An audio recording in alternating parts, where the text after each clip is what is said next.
Joe, how are you doing, buddy? Matt, I'm doing all right. I am appropriately fine, as your dear friend Eric says. Yeah, we're appropriately fine. I decided I didn't have enough podcasts under my belt. True. And I've been looking for any excuse to watch The OC. And I know that you love The OC. I do. And I knew that if you don't mind us opening this can of worms right out the gate, you're going through something that usually requires an OC rewatch. Yeah, there's a whole story. There's a whole story to the OC and why I watch it when I'm going through something difficult. So recently, my boyfriend of almost 3 years became an ex-boyfriend. Yeah, it's fine. It's his loss. Agreed. It's okay. I'm feeling very Taylor Swift about it. I'll release an album later and it'll be fine. This is what happens when you fuck with creative people. You end up living forever and not in a good way. Exactly. But yeah, so about over a decade ago, I was actually thinking about it in preparation for our session today. And over a decade ago, I had such very strong feelings for a close friend of mine. And it was the first time I'd ever felt so strongly about someone that was more than just pure lust. Like it was like I imagined a life together with him. And, I was in my early 20s and it was the first time that I ever experienced that. So it was very, very, very difficult.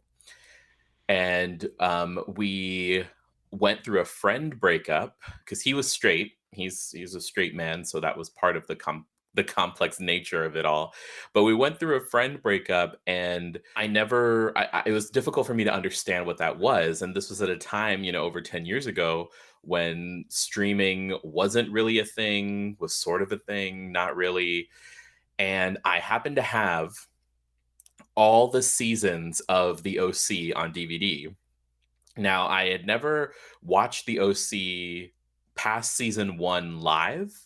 So I'd watched season 1 live when it was on Fox, and then every season I just caught when I could. All the other episodes I caught when I could, but I had the DVDs with me, and I was like, you know what? I'm just gonna start watching them, and that's how I kind of, laid and worked through my way through the stages of grief, was to work through the seasons of the OC and the 4 seasons of grief.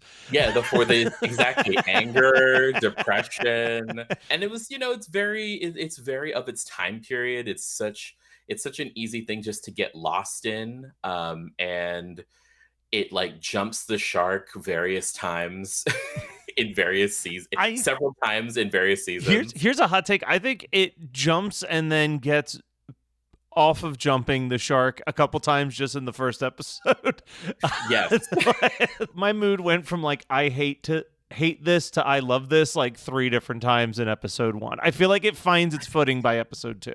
Yes. But it knows what it wants to be. It knows it definitely is like when you're watching it, you're like, I am watching the trailer, right? Like I feel like I'm watching an episode long trailer. Yes, so I want it to in the name of solidarity, what I would have loved to have been able to do is experience this for the first time the same way you did through DVDs. And I thought that God had blessed me with a gift when I was at a Goodwill the other day and saw all 4 seasons sitting on a shelf and said, this is a sign. And then I pulled them off the shelf to see that the Goodwill had individually marked them at $14 per season. And I was like, I ain't paying no $14 for a used DVD of the OC when I know that shit is on HBO Max right now.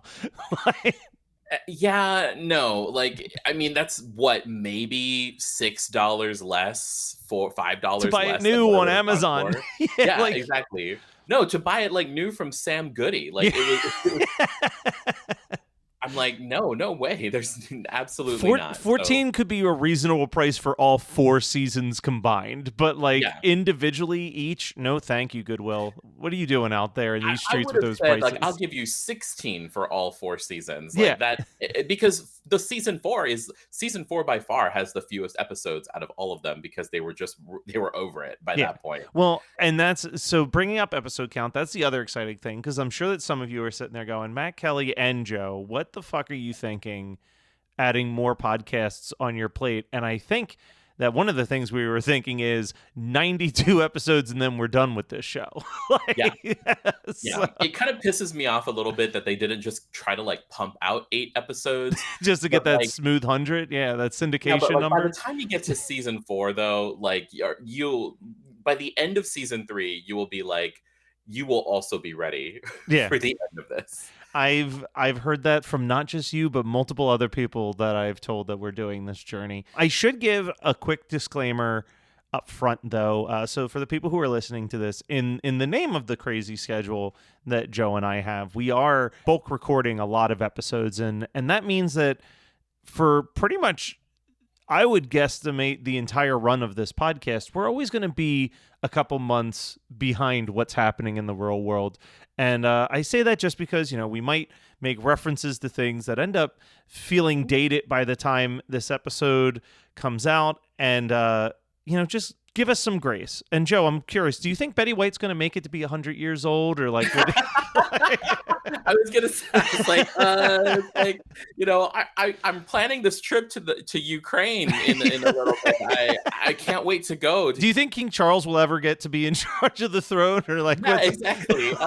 Basically, what Matt is like has beautifully said is, please don't cancel us because we're doing our best yeah. to try to keep the illusion that this is a weekly thing. Yeah, if God So forbid something happens to Adam Brody months after I record an episode saying Adam Brody is just a perfect human being, I don't need you like coming at me to let me know like, what about this newspaper article that came out yesterday where he said this really deflammatory thing? And I'm like, well, yeah, we don't leave us alone. We're doing our best. Case in point, here's a fun example. Case in point, Fright School. My other podcast, Fright School, right now out now on the Geekscape Network.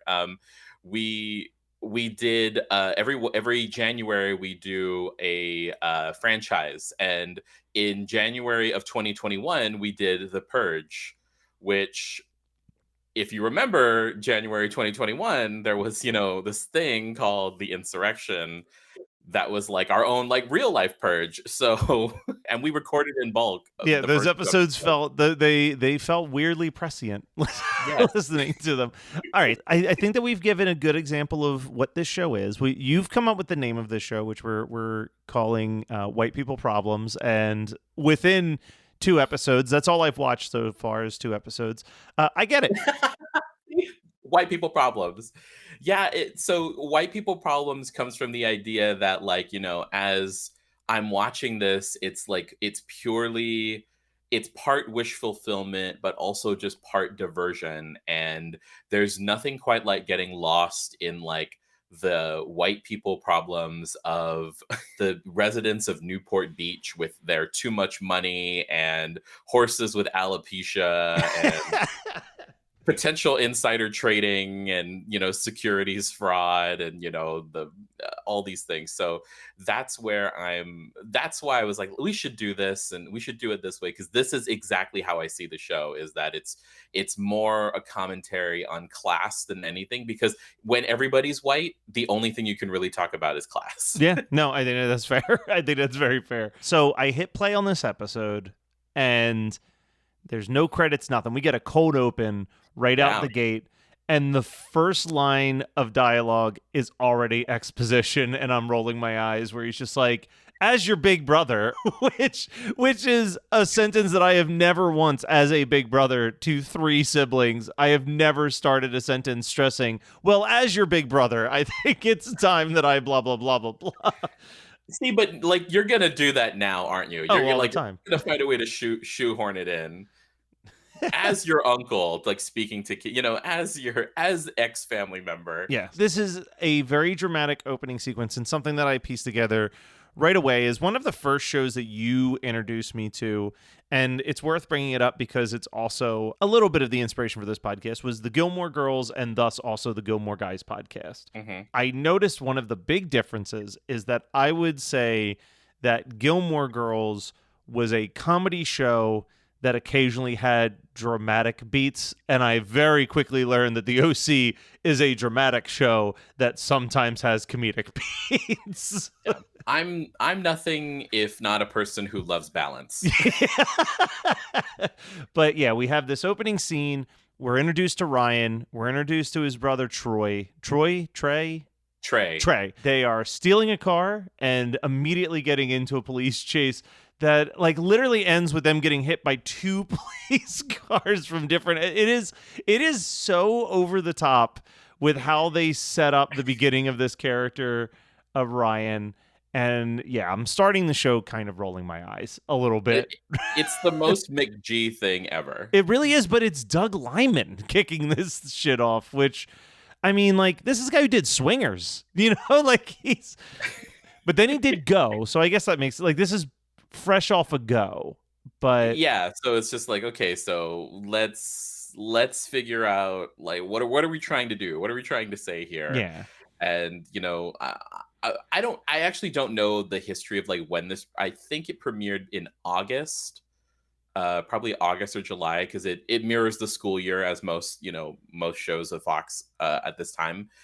And so, but it has like, it's one of those things where it's like, I wouldn't be surprised if this show was a premiere right after the Super Bowl, because it has just enough action in the first episode to get people to not turn the channel. yeah. But yeah, it's and it's never like this again. Like, it doesn't have that kind of that high octane. Oh, I don't type of know. stuff. I don't know. We're gonna get into that next week. I think that we'll get there. Oh well, yeah, that's true. That's true. But Book too soon. yeah, we immediately were introduced to Ryan. Ryan gets arrested. We're immediately introduced to Sandy Cohen.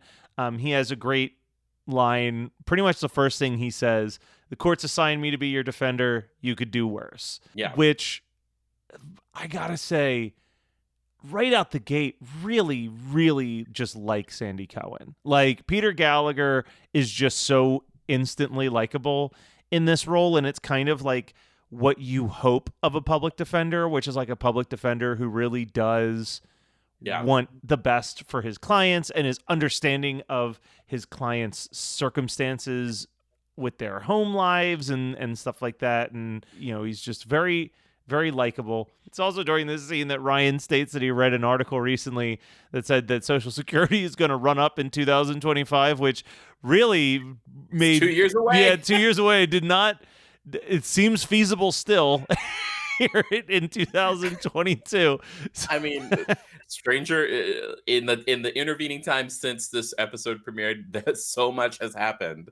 So it would not surprise me if we get to that point. And to your point about Peter Gallagher, like, this was supposed to be the Peter Gallagher vehicle. Like, he has top billing in the credits.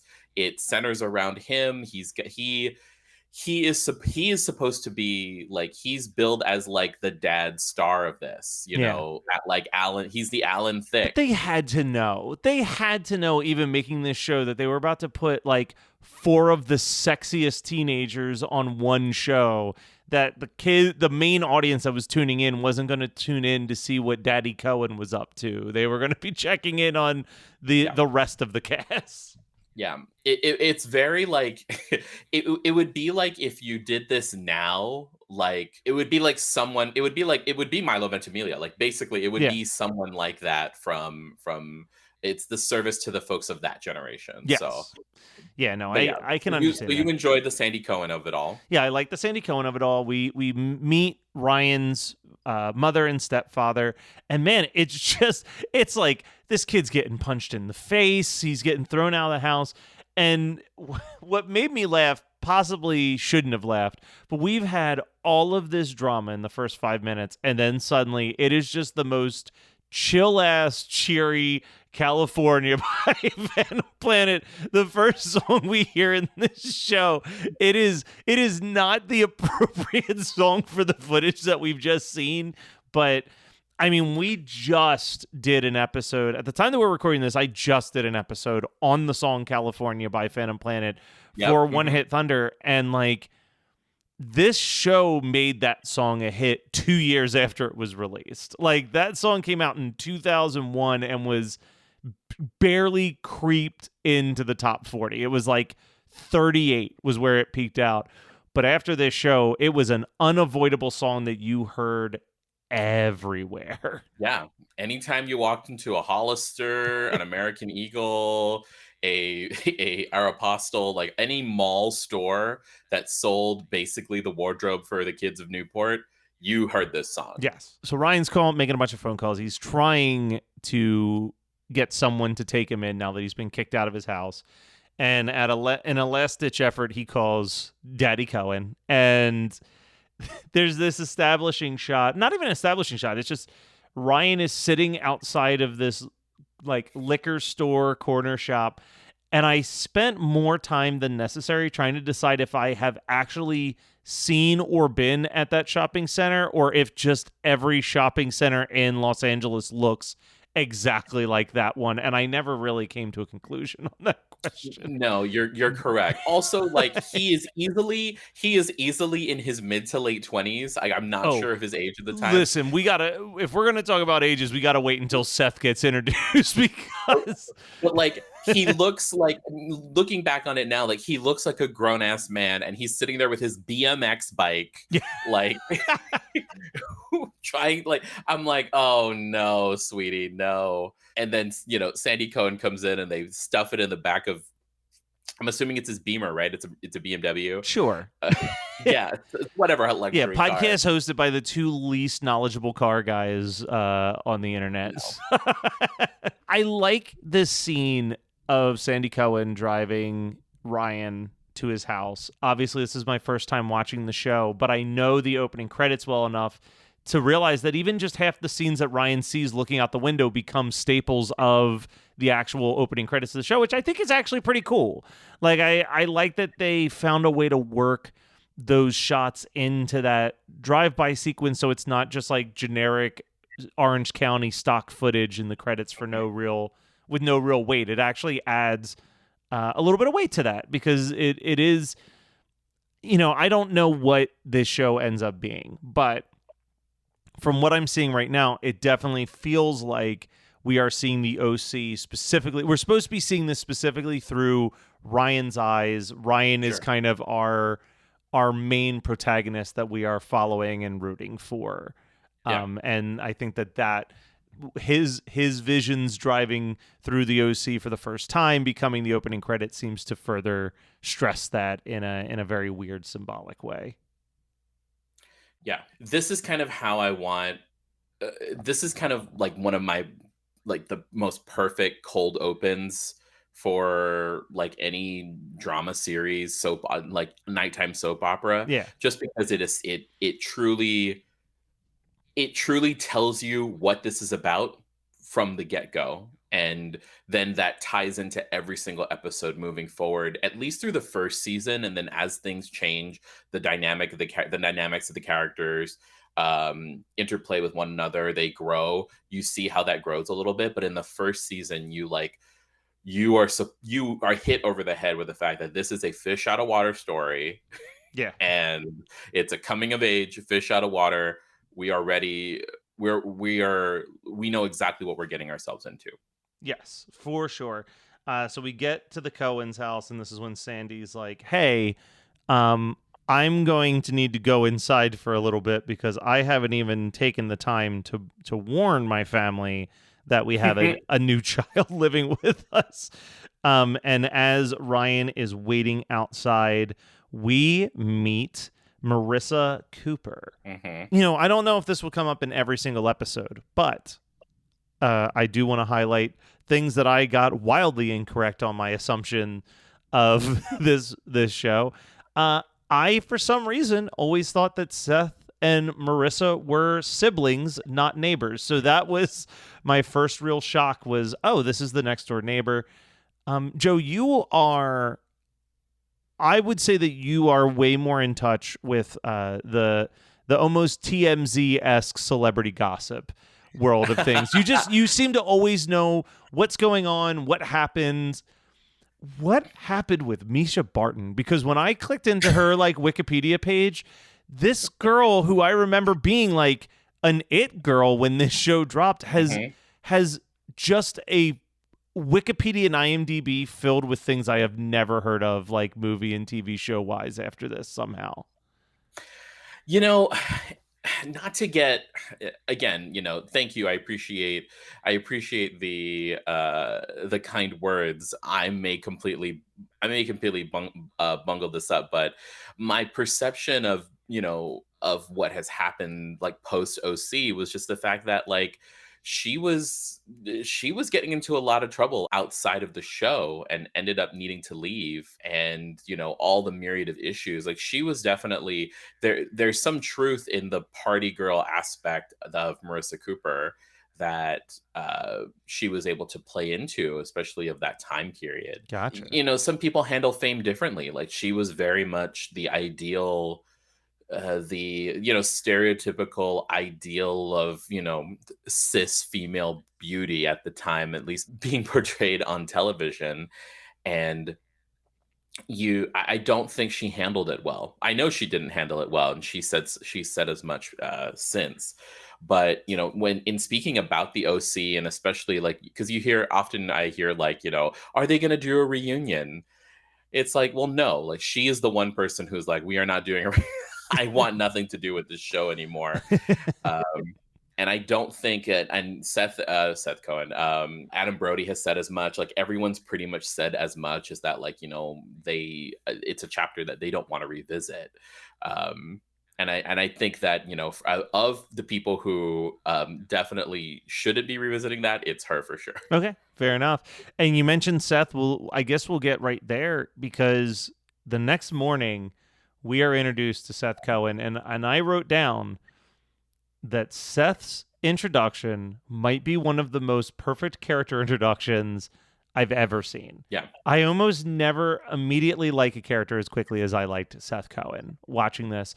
I do want to stress, though, as we were talking about how old Ryan looks sitting outside with his bike, it's like watching Tom Hanks and Big in certain shots of this first episode with like a 24-year-old Adam Brody trying to portray like a 16, 17-year-old high schooler.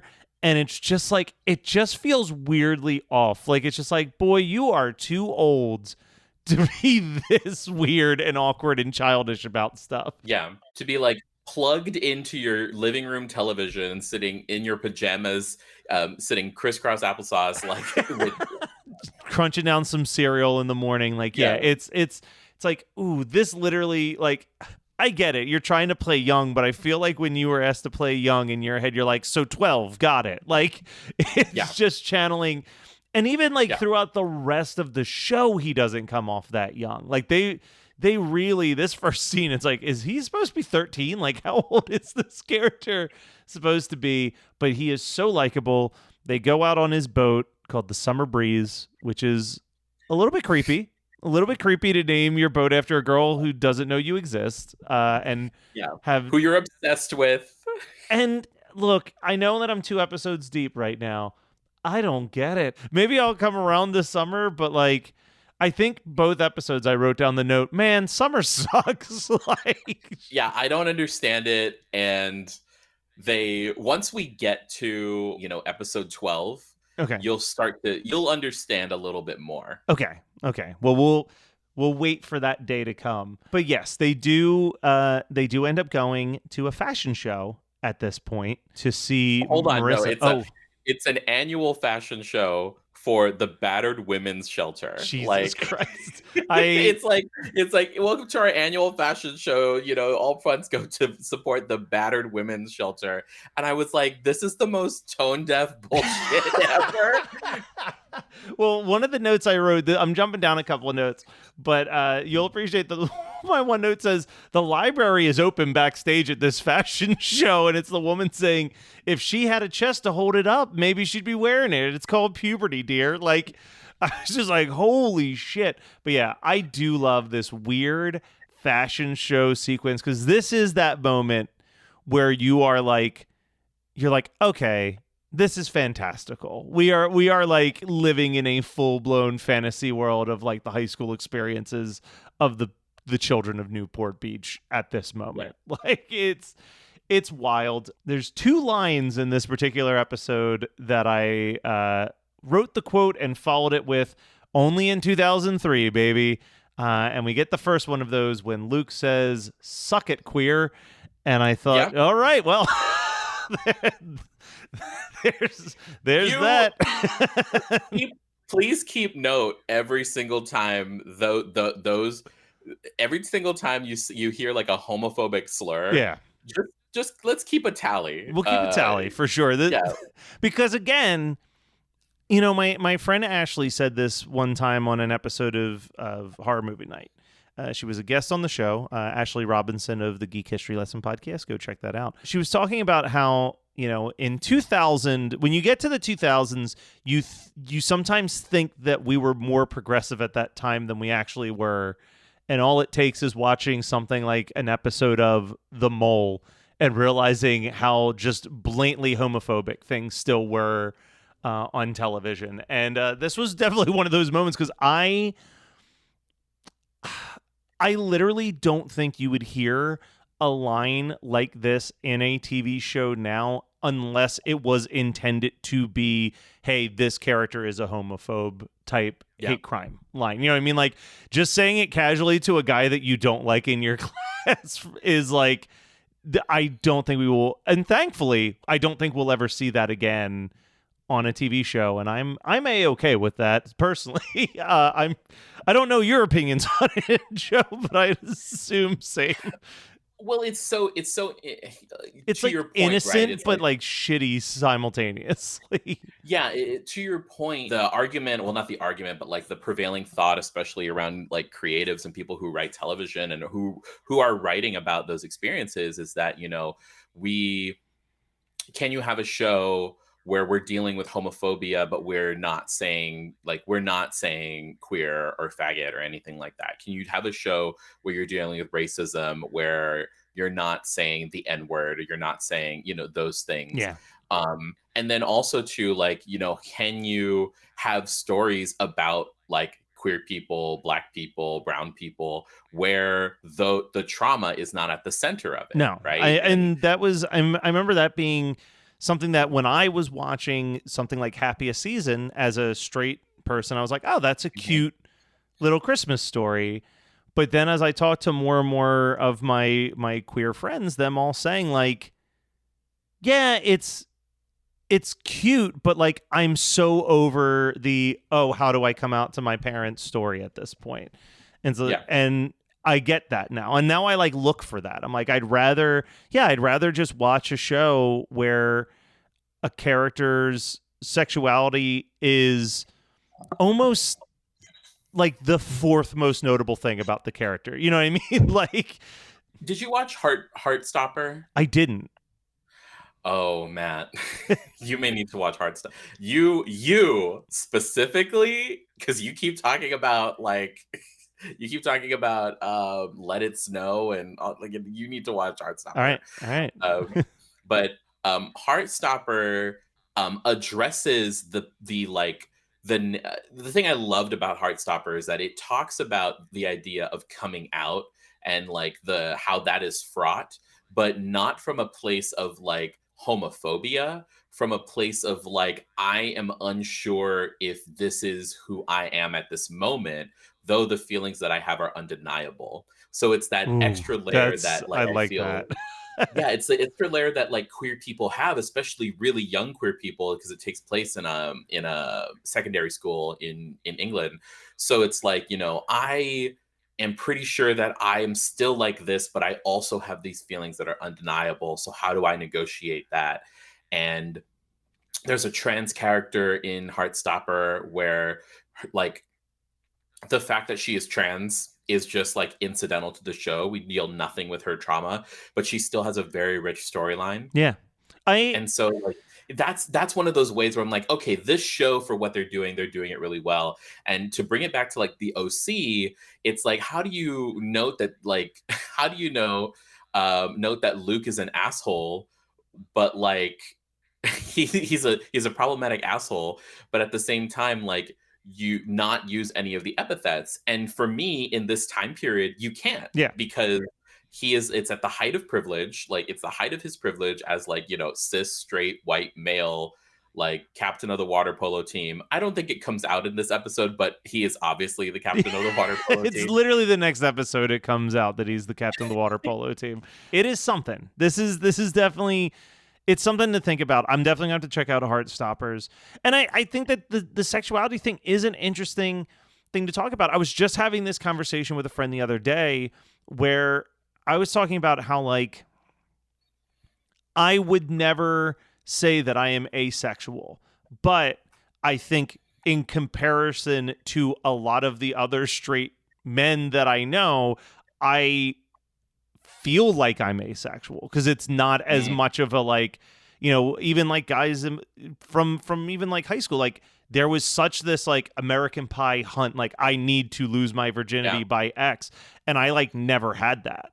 And I was yeah, like, but I also know friends who are very legitimately asexual, and I am more sexually driven than them. But like, it's like, so where's that weird middle ground? Like, like it's all, yeah, that's why they say sexuality is a spectrum. It is this like yeah. unidentifiable thing. And that's what I love about that idea of, like, yeah, maybe I want to come out now, but I might not feel coming out in 4 years. Like, our everything's so fluid, and like it's ever changing, and it's, the same way someone could be a woman dating only men for her entire life and then all of a sudden have this beautiful unexpected experience with a woman, and it changes everything for Yeah. her. But who knows, it's an interesting conversation to have. I'll tell you one thing though, I am very quickly realizing in the OC that, I might not be able to identify as asexual, but I can definitely identify as Seth Cohen, because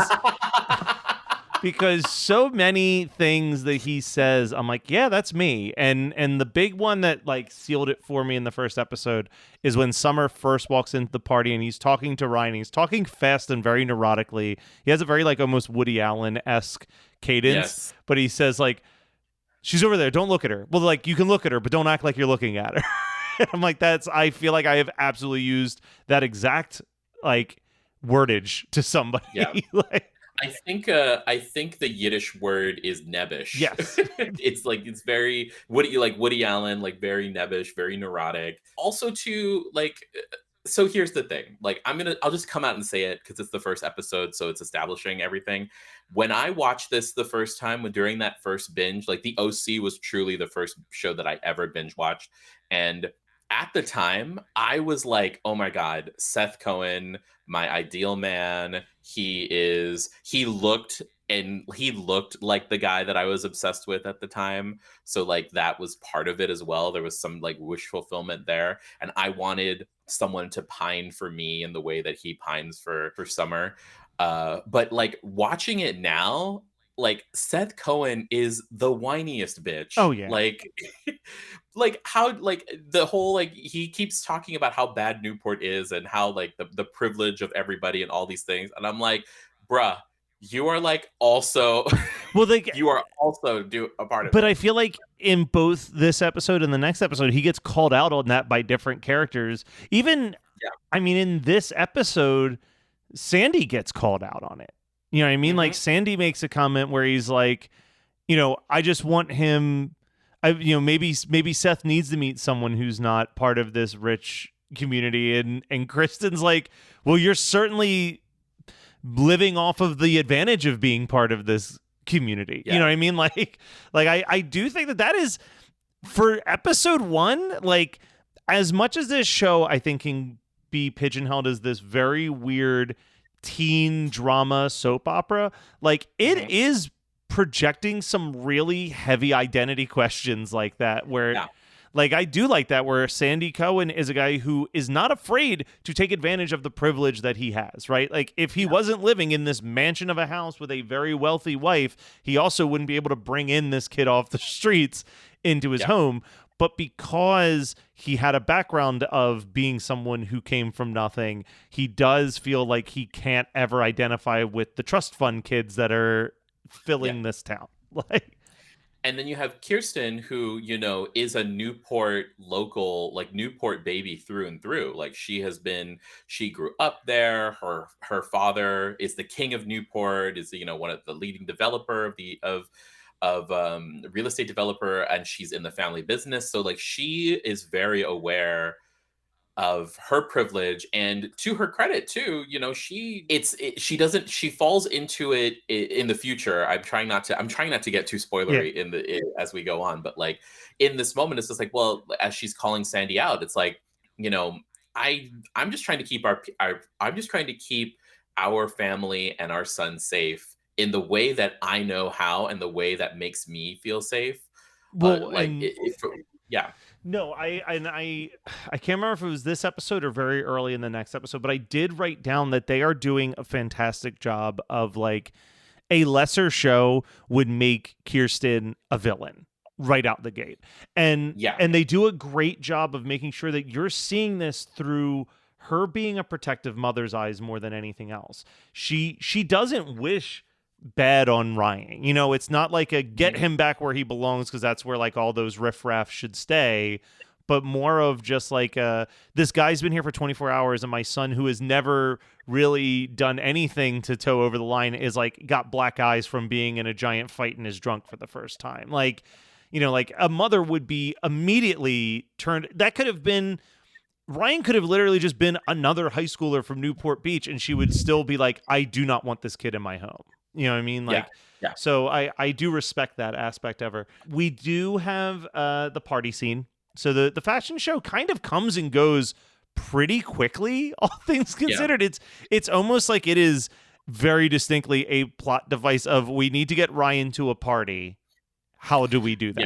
that? Like, Yeah, and there's gonna be plenty more of those, like, in this season, yeah. there will be plenty more of these, like, charity functions. Love it.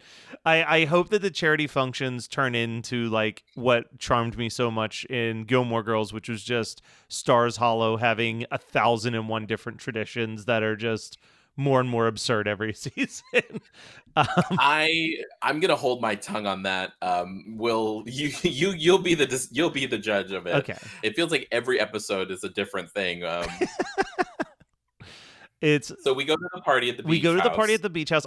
Actually do love this line of Ryan walking into this party, and it's as crazy as a Fox primetime show will show you of a For crazy for teenagers. teenagers of a crazy party, but he just goes, "Welcome to the dark side," and it's this moment where you're just like, you don't necessarily get the vibe that Ryan's like, "Sweet, these are my people," but it's more just like him realizing that even this perfect little town has the drugs, the cocaine, the sex, all the seediness of Chino. That they're not Exactly. exempt from the world he grew up in. No, but the only thing they're exempt from is the The consequences. consequences of it, yes. Yeah. And there's a couple of really good Seth Cohen lines throughout the episode, but a big one that I liked was when he goes to walk into the bathroom and you don't really fully see what's happening in there, but he just walks out and goes, "Man, I guess I really should knock in case there's a three-way happening in the bathrooms," where you're just like, this party is off the hook. Like Seth is pointing out that there's cocaine use happening there. Obviously, there's one of the first things you see is a girl just in her bra and panties dancing around while drinking. Like it is a very 2002 high school party. Yeah. But this is where you really get to meet Summer fully, and I just still don't see what Seth sees in her at this point. Like beyond the fact that she's Rachel Bilson, right? Like Ed Rachel Bilson is in fact gorgeous. Like that whole sequence where he's talking to her after he thinks that she's flirting with Ryan, like if I put myself in Seth Cohen's shoes, I'd be turned off at that point. I'd be like, "Oh, this isn't the person that I fantasize this person to be. She's Yep. she's literally the embodiment of everything he bitches about Newport Beach in one human being." Yep. It's very confusing. And then obviously that the first big strike against Seth, that moment without him even giving Ryan a second to explain what's happening, which like, yeah, she's a really drunk girl. Like you should be open to hearing Ryan's side of it for a second. Yeah. Just outs Ryan's entire backstory to the whole You're party. like instant best friend. Yeah, the first person to treat you nice, which like the fact that Ryan doesn't throw that back in his face of like, motherfucker, like everyone treats you like shit but me, but that Ryan still steps up to fight on Seth's behalf is great. And I think this is my last quote from Seth that I wrote down, but he walks over to the beach.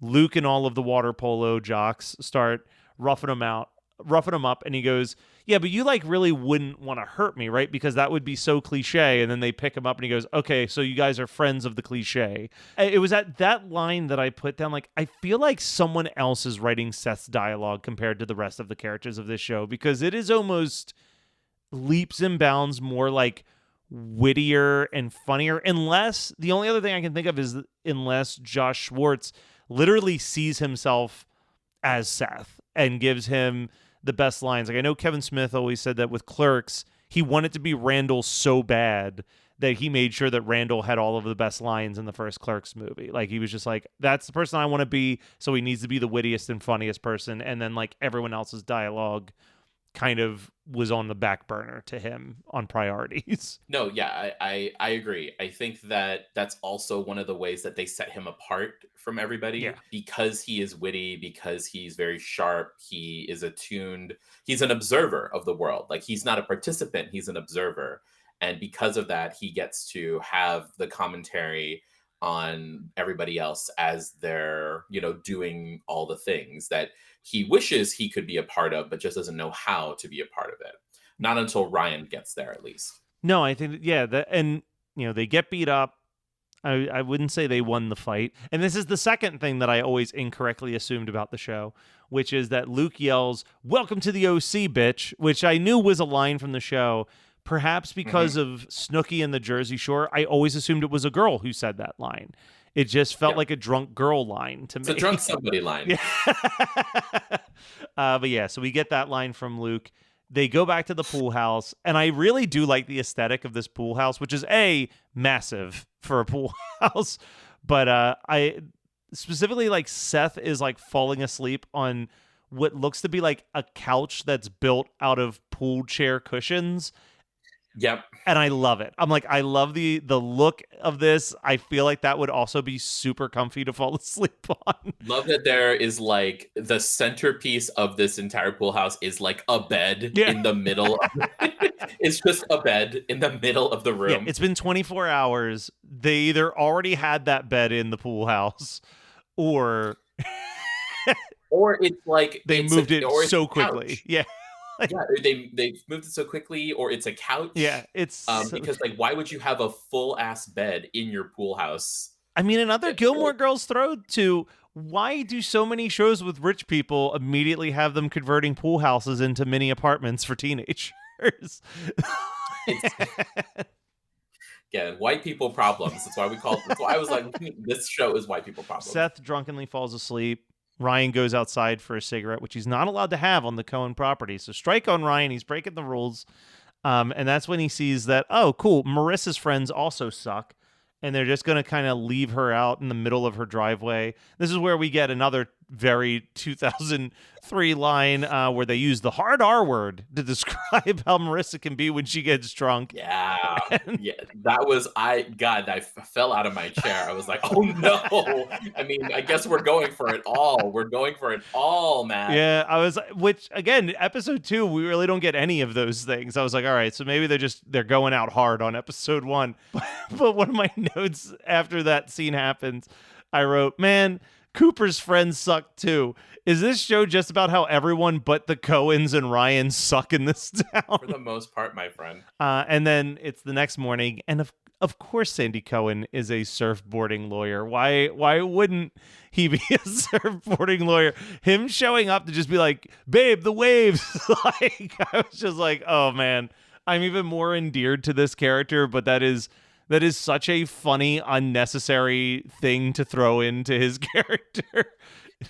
Yeah, it really doesn't need to. It makes sense in the context of like what appeal would a New York boy from the Bronx have? Like, what would appeal to him, as far as like California or being in California? And so like surfing seems to be the natural thing. Plus, it's very SoCal. who doesn't love the cool dad who surfs? I had my theater teacher in high school was like that. Like he was an older guy and he was always talking about going surfing and stuff. I Um, mean, one of the people that and I I just can, want you to know that he's the cool dad. yeah, I mean, one of the people that I like, I've never met this man, so he has no clue of this, but I would say like one of my spiritual leaders, one of the people who inspires me in my faith is Rob Bell, who's based out of Mhm. LA. And like, if you read any of his books, it constantly comes back to how he goes and surfs every morning so long as the weather is right, because that's like his form of prayer and meditation is just being at peace with the waves and nature for an hour or two. And there is a very appealing aspect to surfing that I don't have the balance to do. So I'll never get to enjoy or No, appeal. It'll never appeal to me because I can't do it. I haven't the balance nor the body strength. Yes. And we'll get into that because Seth Cohen has a hobby that I also struggle with the balance and body strength of, but that we don't find out about that until next week. Hi, friends. The world got you down. Don't be sad. Listen to $2 Late Fee with Zach and Dustin. $2 Late Fee is the podcast that celebrates the best decade of entertainment, the 1980s. We pick a movie and soundtrack from our youth that we loved and see if it holds up today. We also interview your favorite celebrities from that era. All in the spirit of positivity and togetherness. Check us out at $2latefee.com.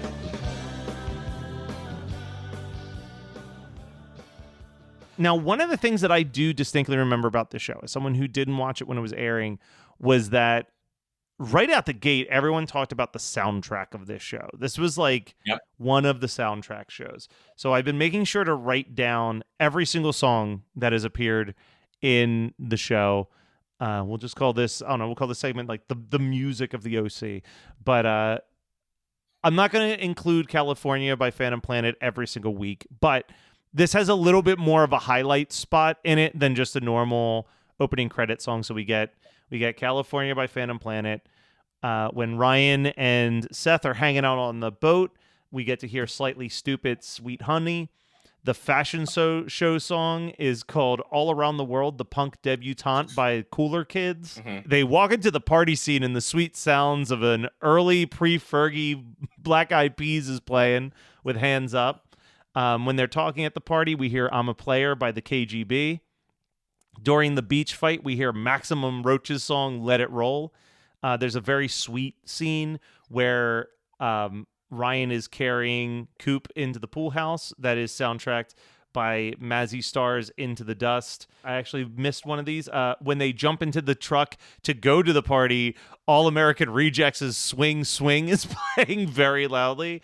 And the final scene where Sandy's driving Ryan to his home, we hear Honey and the Moon by Joseph Author. I wanted to do a segment every week on this, and I sent you this, Joe, this morning, which is what is the standout song of the episode for you? And I had three that I was battling with, Okay. but then I landed on one specifically.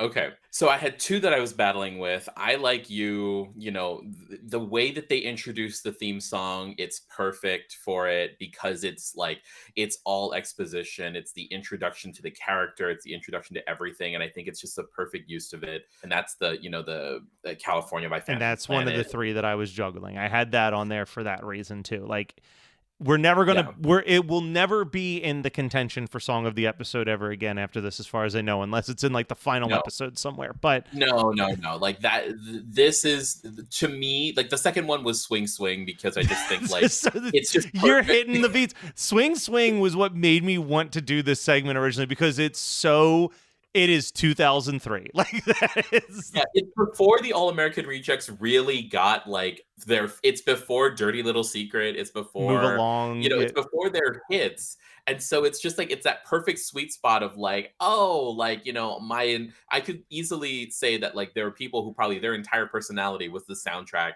to the different like the different episodes of the OC. But it's perfectly placed in there for what it does and how it transitions into the party scene.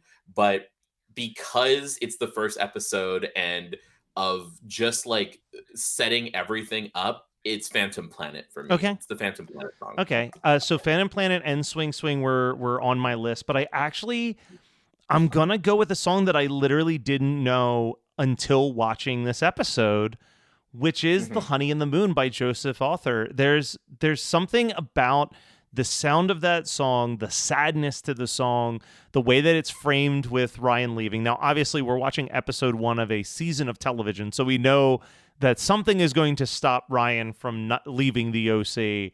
The show's not called The Chino, right? So, like, we know that he's... Unless, man, could you imagine if this was some weird anthology series of each week Sandy Cohen brings a different troubled child into his... God, is he an attorney, or is he fucking Fagin from Oliver Twist? Exactly. But the Honey and the Moon, I really liked that song, and I was like, up until that point, it was going to be Swing Swing, I think. But that song hit me kind of hard. So, one episode in, I'm into this. I'm having a good time. I was excited to watch episode 2 as well. So that's a good thing. The only other segment I wanted to add to the show, and trust me, this is episode 1. I'm sure there will be many more segments as we discuss more and more of the OC, and I become either more of a fan or less of a fan of what I'm watching. But even as someone who never watched the show, it was undeniable that this was like a pop culture phenomenon. So I wanted to end each episode where we can highlight other pop culture phenomenons that we are currently obsessed with. And that can be something super current, or it could be something that you maybe didn't really watch or pay attention to when it was airing, or that you're just revisiting because you love it so much. So, Joe, do you have a pop culture phenomenon of history? And this can include music, books, movies, television, whatever. Pop culture phenomenon of just any point in history. Yeah, right? It can be of any point in history. Something that I'm currently obsessed with is like, are you watching House of the Dragon? I just watched the last episode as of the recording of this like an hour ago. Okay.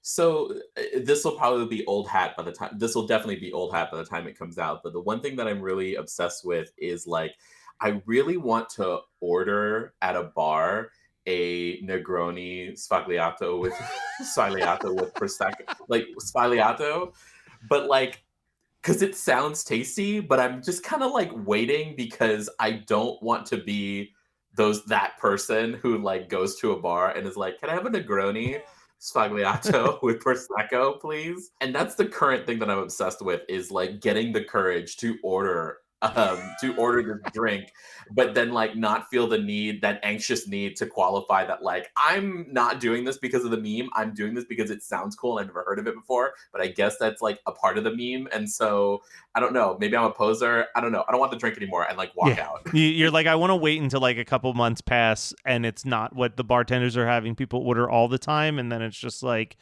I'm just an established fan of this drink that I've never tried before. Exactly. You know what? Maybe when this episode comes out, that's the time to do it. I will go and do it. And I'm going to do a quick shout out to something that was a pop culture phenomenon before the OC even was a thing that existed, that I know that I watched as it was airing, retained none of it, and decided to do a giant rewatch, similarly to when I watched Gilmore Girls for the first time and used the Gilmore Guys podcast as kind of an assistant guide. I discovered the Best of Friends podcast, so I'm watching Friends for the first time, and I'm on season 7 currently. I started this about 2 months ago, rocked through 6.5 seasons thus far, and Friends isn't a perfect show by any stretch of the imagination. It definitely hasn't aged beautifully in a lot of ways, but when they do an episode like the one with the prom tape, for example, that is just like everything that you want in a sitcom, like there are few shows that do it better. Like when they do it, I heard someone say this about wrestling one time, which is like 99% of the time wrestling is really bad, but the 1% that it isn't, it's better than anything on TV. And I feel like that is a really strong argument for how I could describe most of the episodes of Friends, where it's like 99% of the episodes of Friends are like formulaic, forgettable, mediocre sitcoms, but it's that 1%, those 1% episodes that are just so leaps and bounds above like any other sitcom for blending that comedy with that heart, with like Yeah. it is truly a sight to be seen when they really just like nail it. Well, that particular episode, it's like the payoff. It's the And it's culmination in the of middle of a what, two season. seasons? It's Yeah, it's like 1.5 seasons of like the will they, won't they, and it just like it's the payoff of it all that just makes it so dude, profound. Plus, it like adds history and retcons a little bit. Yeah, my favorite Friends episode that does that is the one where no one's ready. yes. Because it's a bottle episode in the like that needs to be studied in every TV writing course, and it's just like it's perfect. And also too, I think why I like it is because it works like a piece of theater. Like you're watching a theatrical presentation the entire time, and it works because of In that. a similar vein, so far my favorite episode, if I had to pick one, might actually be the one with the jellyfish, specifically for how brilliantly played the scene is where Joey, Monica, and Chandler are all taking turns telling the story of what happened at the beach. Yeah. Like the line that kills me is they all look at Joey realizing, oh no, Joey peed on Monica to stop the pain of the jellyfish sting. And he just said, well, somebody needed to stand up and do something. And then I got stage fright and made Chandler do it. Like, Yeah. it is truly some of the best comedic acting from all three of those actors in that like 5-minute sequence. It's brilliant. But yeah, I mean, I'm enjoying it. I'm sure by the time this episode drops, when our show debuts, I will probably be completely done Friends at the pace that I was moving, which is like knocking out a season every week and some change. So Yeah. And that's a lot. There's a lot of There's a lot of I'm past the halfway point for sure. I'm almost at the 3/4 point at the time that we're recording this. So I have no doubt that I will be complete. That journey will be complete by then. Joe, if people were enjoying our voices because they were just checking out this show, they've never heard anything about us before, but they're just big OC fans and wanted to see what is this White People Problems podcast, where can they go to hear more Joe Farron? Yeah, you can hear me. You can hear me here on the Geekscape Network, where I am a co-host of Fright School, which is a horror movie podcast that is very different from Horror Movie Night. Very much so. There's something for everyone. My co-host Joshua and I have been doing the show for 6 years now. And basically, when I started, I wasn't a horror movie fan. And now I am a fan in the most kind of wild and bizarre way. Like I laugh at beheadings and, I get really excited. You're one of us now. Yes, I have assimilated. I am now one of the Cenobites. And we have a collection of different reviews of different movies, recaps of different movies, where we talk about the social, cultural, psychological significance of each of the films. We're two queer people, so like we also talk about like the queer horror aspect of it. And we're also just fun to listen to. So if you come for the first part of the episode, stay if you want to learn a little bit more about why The Fly is about AIDS, which I still push back on. I think that it could be about AIDS. I still, every time I watch that movie, think that it's an allegory for drug addiction. I think that it hits a lot of the same beats of like he's falling apart, his friends and family are concerned about him, like. But yes, I could see both interpretations of it. But when I was watching it one day, I was like, I feel like this is about heroin. And that's the thing, too, is that we discuss it both and put things in their context. And, I'm very much a person where it's like the viewers, the audience makes the message. They make the meaning of it. Once they put it out there in the universe, the creators, they have their intention. But like, we get to make our meaning. Yeah, so that's a good way to put it. That's a really good way to put it. Yeah. Well, Joe, thank you for allowing me to go on this crazy adventure through the world of the OC. And we'll be back next week with episode 2, The Model Home.